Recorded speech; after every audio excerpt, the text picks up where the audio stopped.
السلام علیکم ناظرین، اسلامی گائیڈنس حافظ محبوب کے پلیٹ فارم سے میں پروفیسر حافظ محبوب احمد آپ کی خدمت میں ایک مرتبہ پھر حاضر۔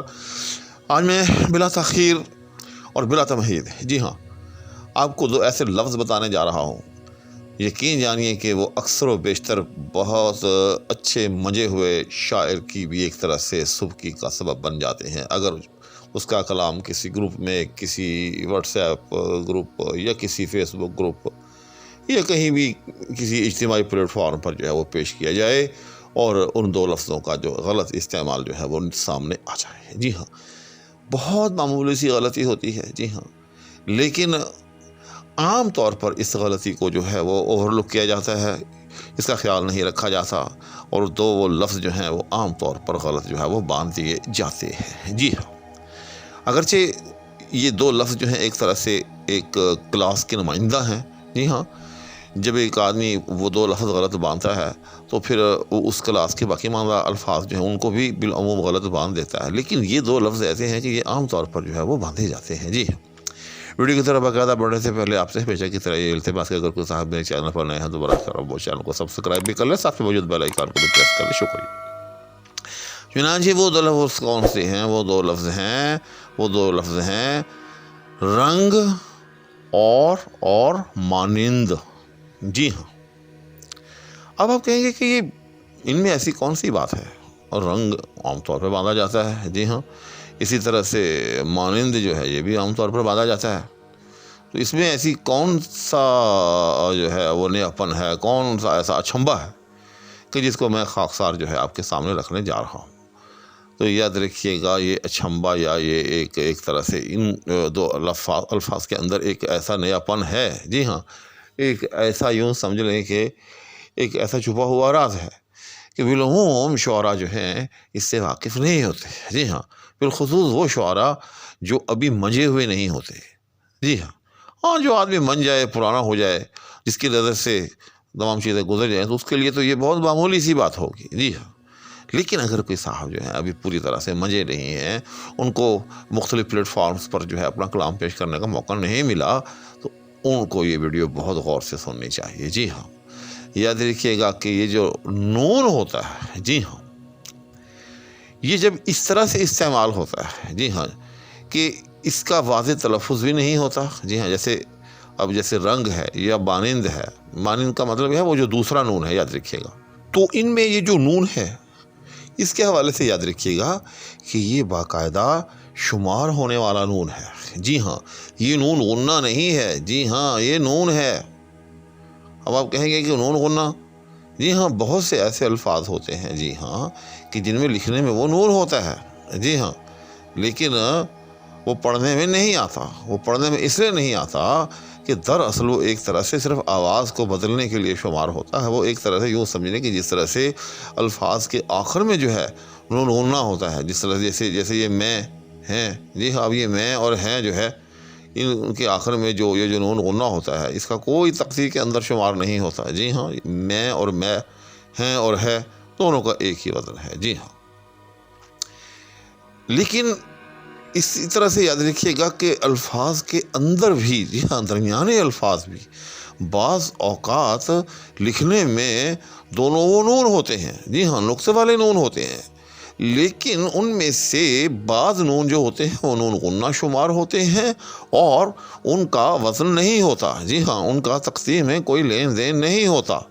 جی ہاں، جس طرح سے اب یہی لفظ تھوڑی دیر کے لیے یہ جو میں نے اب رنگ کہا ہے، اب اسی کو اگر آپ رانگ پڑھیں، جی ہاں، اب رانگ اور راگ، جی ہاں، ان دونوں کا ایک وزن ہے۔ جی ہاں، اب دیکھیں لکھنے میں آپ بے شک لکھ کر دیکھ لیں، راگ، جی ہاں، رے الف گاف، یہ 3 لفظ بنتے ہیں۔ جی ہاں، اور جب آپ اس کو رانگ لکھیں گے تھوڑی دیر کے لیے، اگرچہ انگریزی کا لفظ ہے، جی ہاں، تو لیکن فرض کر لیتے ہیں یہ بھی اردو کا لفظ ہے، رانگ، ٹھیک، تو رے الف آگے نون پھر گاف، تو یہاں 4 الفاظ بنیں گے۔ جی ہاں، لیکن یہ نون غنہ ہے۔ جی ہاں، اور اس کا جو ہے وزن رانگ اور راگ، جی ہاں، دونوں کا وزن جو ہے وہ ایک ہے۔ جی ہاں، اس کی بہت ساری مثالیں دی جا سکتی ہیں۔ اب جس طرح سے میں ایک اور مثال دیتا ہوں، جیسے باندھ، جی ہاں، اور باد، جی ہاں، باندھ رہا ہوں یا باندھ رہا ہوں، ٹھیک، یعنی بالکل ایک لفظ ہے، جی ہاں، یعنی باندھ اور باد، جی ہاں، دونوں کا ایک وزن ہے، جی ہاں۔ یہاں یہ نون غنہ ہے، یاد رکھیے گا، یہاں یہ کیا ہے؟ نون غنہ ہے، جی ہاں۔ اسی طرح سے مانگ رہا ہوں یا مانگ رہا ہوں، ٹھیک، اب مانگ اور مانگ، یہاں بھی کیا ہے؟ یہ نون غنہ ہے، جی ہاں۔ اسی طرح سے میں ایک اور لفظ کی مثال دیتا ہوں، جیسے اونگ، ٹھیک، اب یہ اونگ یا اوگ، ٹھیک، اب یہاں بھی یاد رکھیے گا کہ یہ نون غنہ ہے، جی ہاں۔ اب یہ ایسا کیوں ہے؟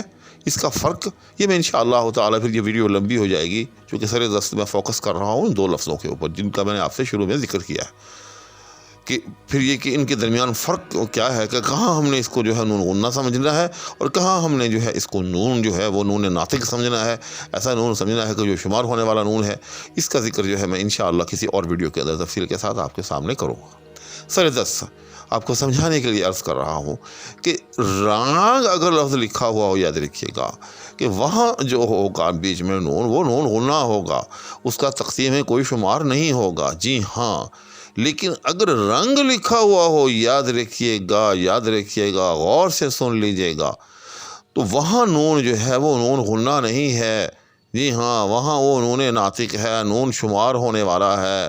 وہاں وہ تین لفظ ہیں، یعنی تین حرف ہیں، رے، نون، گاف، جی ہاں، اور یہ بروزن فا ہے، جی ہاں، یعنی رنگ، ٹھیک، یا فا، یا تھوڑی دیر کے لیے آپ اس کو اور مزید سمجھنے کے لیے آپ نون کو جو ہے تھوڑی دیر کے لیے الف سے بدل لیں، تو جس طرح سے رے، الف اور گاف وہ کیا ہوگا؟ راگ ہوگا، اور وہ بروزن فا ہوگا، اور وہ سہ حرفی ہوگا۔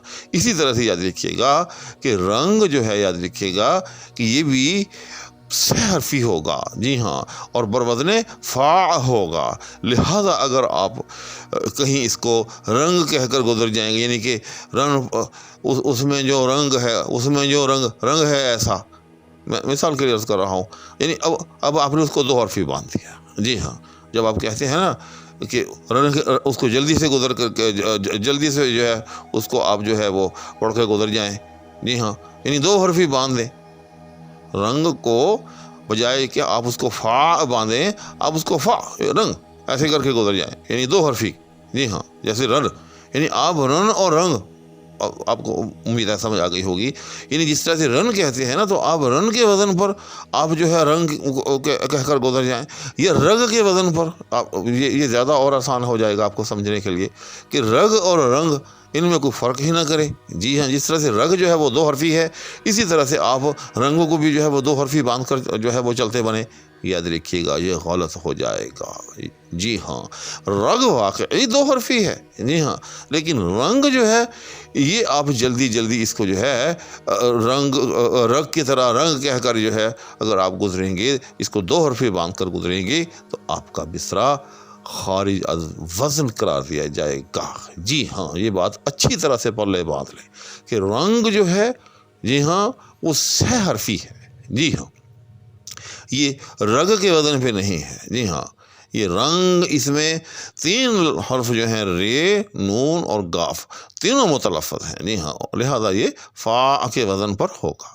اسی طرح سے یاد رکھیے گا کہ مانند، اب یہ مانند، جی ہاں، یعنی مانند، اب یہ مان جو پہلا نون ہے، جی ہاں، وہ تو ہو گیا، وہ تو کلیئر ہے۔ وہ جو اگلا نون ہے، وہ جو دال سے پہلے نون ہے، جی ہاں، وہ بھی شمار ہو رہا ہے، جی ہاں، یعنی یہ ماند یا فعلن کے وزن پہ نہیں ہے۔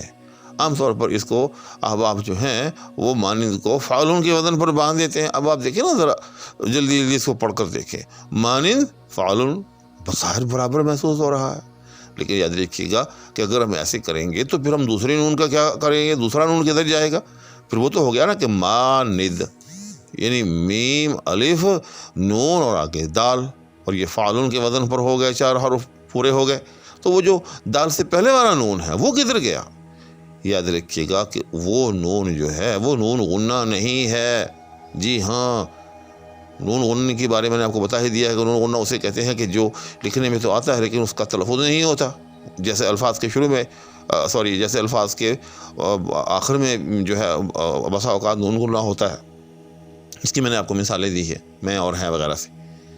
تو یہاں جو ہے مانند کے اندر یاد رکھیے گا یہ دوسرا جو نون ہے یہ بھی نون جو ہے وہ لفظ کے اندر شمار ہوگا، لہٰذا مانند کا وزن جو ہے وہ فعل نہیں ہے، مانند کا وزن جو ہے وہ مفعول ہے۔ جی ہاں، یعنی یعنی ما، مف، نند، اول، یعنی وہ سے حرفی۔